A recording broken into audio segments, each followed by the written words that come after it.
Hello, my name is Michelle Eaches, and I am training to be a celebrant with One Spirit.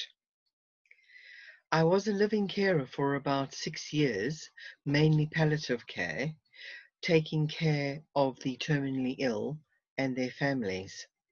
So when I was introduced to Jean Francis and heard all about last wishes, I knew this would be perfect for me and for my clients.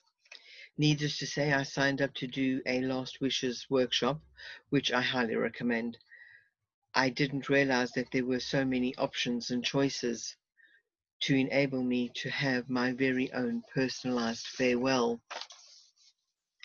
I discussed this with my mother, who immediately started making her own plans, in great detail, I might add. My mother wanted to be cremated and have her ashes sprinkled into the ocean and asked me if I would take her service. Understandably, it was a very emotional thing for her, but it was one of the last things that I could do for her, and I honored her by carrying them out to the letter. We had a beautiful sunrise gathering on her favorite beach in Port Elizabeth, South Africa.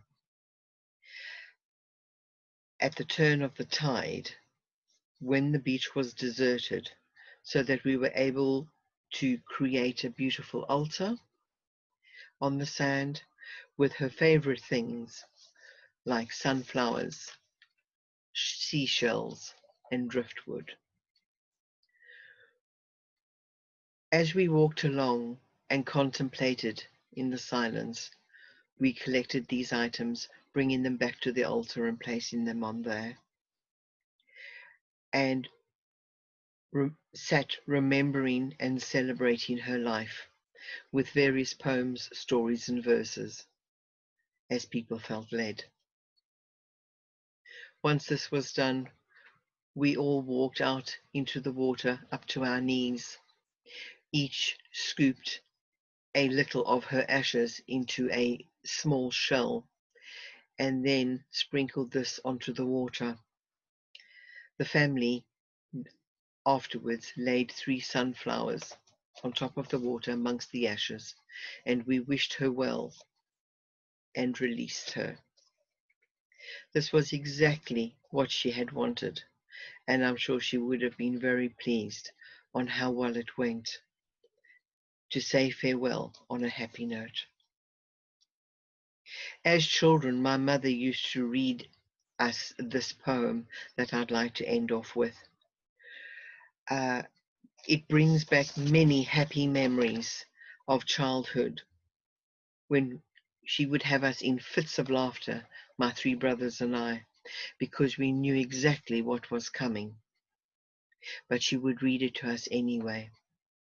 Such very special, precious moments from my childhood. Very happy memories. It is called Going on an Errand, author unknown. Going on an errand. A pound of tea at 1 and 3, and a pot of raspberry jam. 2 new-laid eggs, a dozen pegs, and a pound of rashers of ham.